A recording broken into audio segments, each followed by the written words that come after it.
വിശുദ്ധ പൗലോസ് ശ്ലീഹ കൊളോസ്സാർക്ക് എഴുതിയ ലേഖനം 1-ാം അധ്യായം 9-10 തിരുവചനങ്ങൾ.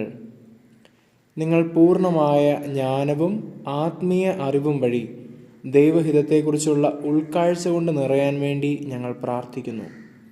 കർത്താവിന് യോജിച്ചതും അവിടത്തേക്ക് തികച്ചും പ്രീതിജനകവുമായ ജീവിതം നയിക്കാൻ നിങ്ങൾക്കിടയാകട്ടെ. അതുവഴി നിങ്ങളുടെ എല്ലാ നല്ല പ്രവൃത്തികളും ഫലദായകമാവുകയും ദൈവത്തെക്കുറിച്ചുള്ള ജ്ഞാനത്തിൽ നിങ്ങൾ അഭിവൃദ്ധിപ്പെടുകയും ചെയ്യും. ദിവ്യകാരുണ്യ ഈശോയെ,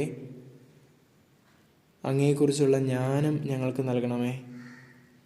ഈശോയെ, അങ്ങയുടെ ജ്ഞാനവും ആത്മീയ അറിവും വഴി അങ്ങ് ആഗ്രഹിക്കുന്നത് പോലെ ജീവിതം ക്രമീകരിക്കുവാൻ ഞങ്ങളെ പഠിപ്പിക്കണമേ. നമ്മുടെ കർത്താവ് മിശിഹായുടെ കൃപയും പിതാവായ ദൈവത്തിൻ്റെ സ്നേഹവും പരിശുദ്ധാത്മാവിൻ്റെ സംസർഗവും പരിശുദ്ധ അമ്മയുടെയും വിശുദ്ധ കമ്മിലസിൻ്റെയും മാധ്യസ്ഥവും നാം എല്ലാവരോടും കൂടെ ഉണ്ടായിരിക്കട്ടെ, ഇപ്പോഴും എപ്പോഴും എന്നേക്കും. ആമേൻ.